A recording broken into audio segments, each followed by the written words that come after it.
Ay mga naingin, chili oil ang masarap na partner sa pagkain. Oh no! Away, chili oil!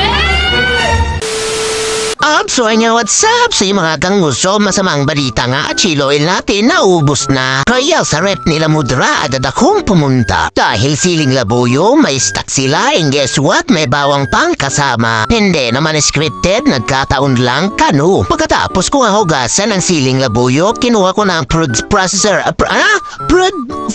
Food processor. Na 2 taon na sa amin pero 5 beses pa lang magagamit. Paano ba naman kasi nung pagdating nito, inassemble ko yung blade so hindi ka siya kaya nag-order ulit kami ng manual yung diguyod ba kaso nga lang sa kawuyod na perdi na. Kaya no choice na si ako at para naman hindi masaya yung una naming in-order ay pagdesisyonan ko na i-repair na lang guys sa masira na hindi nagagamit. So the plan is I will use grinder to make the blade smaller. Pero sabi ni Mami Lut, i-assemble ko daw ulit dahil baka malila yung pagkakalagay ko pero alam kong siya ang mali dahil ako ang tama. Pero ganun ba mat sinunod ko ang kanyang utos at guess what? Siya ang tama, ako ang mali.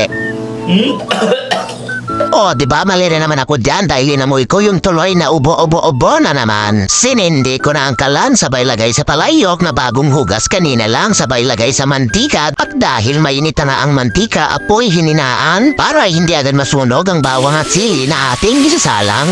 Medyo marami-rami itong ating nagawa.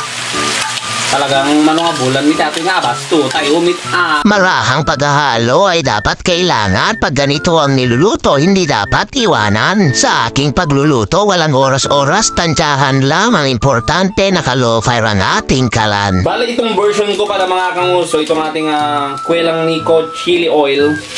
Pero hindi ko binibenta pang sarili lang. Nilalagyan ko siya ng magic syrup, tapos isang 4 cubes. Halo lang tayo ng halo dahil pag iniwanan ito, masusunog ito. Saka maganda kanguso kung talagang lutong-luto ito, hindi siya agad mapapanis. Kahit pa mag-isang buwan, 2 buwan, hanga agbanglis. Sunod, daduma no, panpansit kayo nga eh. Diba dati chili oil dyan, ngaunay na luto.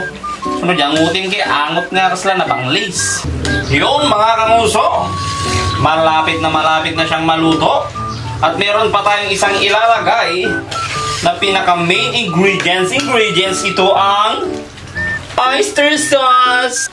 Bale ito mga kanguso, ilalagay na natin yung ating oyster sauce. Yan. Dahil yan ang talagang magpapasarap nito. Yan, halo lang natin para ma-well mix. Well mix. You know. Kita mo yan, oh. Talagang mapapasarap ang pagkain mo kung ganito ang chili oil mo. Ito mga kanguso, Kwelang Nico's chili oil. Hindi ko binibenta, pansarili lang. Share ko lang!